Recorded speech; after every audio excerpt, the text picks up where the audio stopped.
let's go ahead and hit up our good old friend Reformer and get some extra stuff happening here.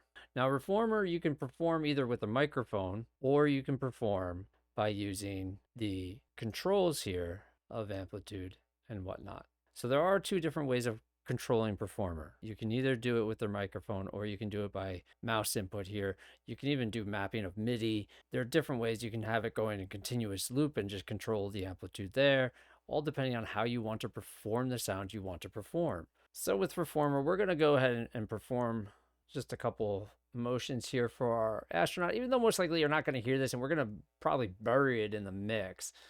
But we're going to go ahead and load up some movements here, and you can see with my voice talking, you can already see it's reacting to what we have going here. And I have some denim, some canvas, some leather Foley, some acrylic movement, or again, you can input your own, make your own libraries for this. I have an idea here that if we go ahead and pull up Reformer, switch to bars.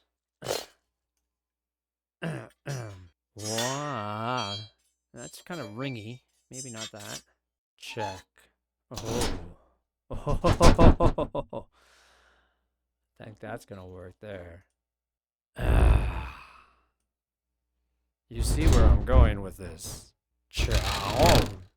Let's take the impact gun.